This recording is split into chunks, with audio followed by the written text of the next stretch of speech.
क्या विजय को 3 साथी मिल गए हैं जिनके दम पर वे आराम से सरकार बना लेंगे? कभी डीएमके के साथ बुलंदी से खड़े रहने वाले दल अब विजय के पीछे खड़े नजर आएंगे। इस वीडियो में हम इसी की बात करेंगे। तमिलनाडु में विजय की महाविजय हुई, पर मैजिक नंबर से दूर रह गए। अब 2 बार गवर्नर के पास जा चुके हैं, जो भी संख्या वे जुटा पाए हैं उसे लेकर, पर गवर्नर ने दोनों ही बार उन्हें उल्टे पैर लौटा दिया है, ये कहते हुए कि आप 118 विधायकों के हस्ताक्षर दिखाइए, तभी आगे बात बढ़ेगी।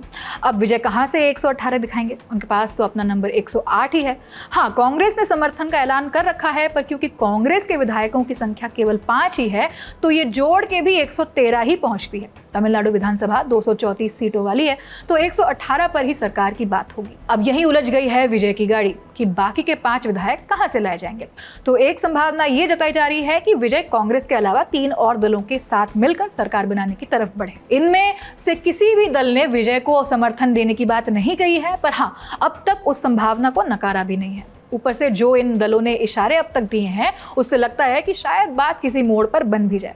पर राजनीति में जब तक बात न बन जाती है, न ही मानकर चलिए। जो सुगबुगाहट चल रही है वो क्या है? तो ये कि पहली पार्टी है वीसीके, विडुतलाई चिरुतैगल काची। ये पार्टी अब तक डीएमके की स्टालिन सरकार का हिस्सा थी। तमिलनाडु में दलितों की राजनीति करने वाली जो पार्टियां हैं, उनमें वीसीके का नाम सरे-फेहरिस्त यानी लिस्ट के ऊपर काफी अहम भी है।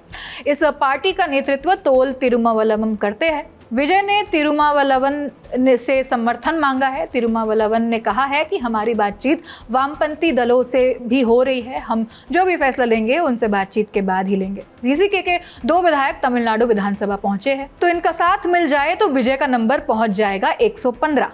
फिर भी 3 विधायकों की कमी होगी। ऐसे में फिर ख्याल आता है उन वामपंथी दलों का जिनके 4 विधायक सदन पहुंचे हैं। वीसीके के मुखिया तिरुमावलवन भी इन्हीं दलों से डिस्कशन की बात कर रहे हैं। अब इन दलों का क्या रुझान है तो वो जान लीजिए। सीपीआई के 2 विधायक हैं और सीपीआईएम के भी 2 ही विधायक जीते हैं।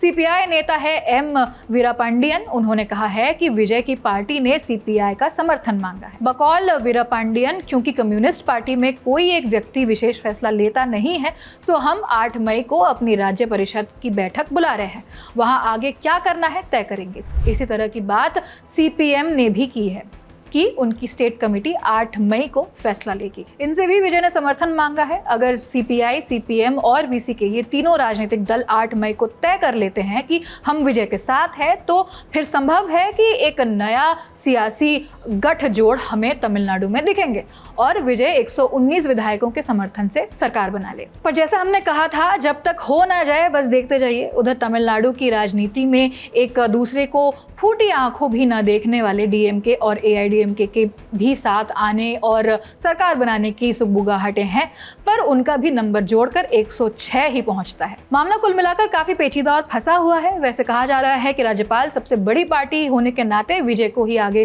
फिर से मौका देंगे। देखते हैं क्या होता है। खबर लिखी है शुभम ने, मैं हूँ आकांक्षा गोगोई। आप देखते रहिए द लल्लन टॉक। शुक्रिया।